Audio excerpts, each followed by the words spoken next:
Hi, psoriasis, eczema చూడడానికి ఒకేలా ఉంటాయి. వీటిని మనం తెలుసుకోవడం చాలా కష్టం. కానీ కొన్ని సైన్స్ అండ్ సింటమ్స్తో కొంతవరకు మనం ఐడెంటిఫై చేయొచ్చు. సో ముఖ్యంగా సోరియాసిస్ అనేది ఆటోఇమ్యూన్ కండిషన్. సో మన ఇమ్యూనిటీ మన మీద ఎఫెక్ట్ చూపించడం వల్ల వచ్చిన ప్రాబ్లం.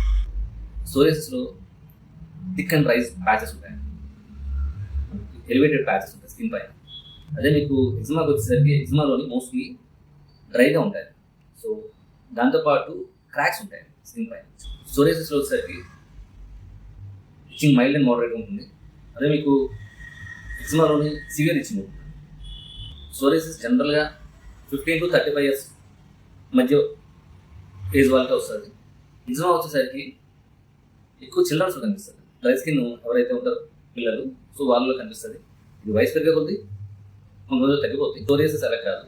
సోరియాసిస్ వచ్చిన తర్వాత తగ్గుతుంటుంది, మందులు వాడుతుంటే మళ్ళీ రిపీట్ అవుతుంది, తగ్గుతుంటుంది, వస్తుంటుంది. ఇది పూర్తిగా తగ్గే అవకాశం చాలా తక్కువ. ఎగ్జిమా అనేది తగ్గే అవకాశాలు ఉంటాయి. ఎగ్జిమాకి వచ్చేసరికి ఆస్తమా, సో కొన్ని skin condition, allergies, detergents, soaps అలాంటివి వాళ్ళకి పడదు. సో వాటి వల్ల ఎగ్రవేట్ అవుతుంది. సోరియాసిస్లోని కొంతమందిలో సోరియాటిక్ ఆర్థరైటిస్ కూడా ఉంటుందండి. సో దీనివల్ల వాళ్ళకి మోకాళ్ళ నొప్పులు, జాయింట్ పెయిన్స్ ఉంటాయి.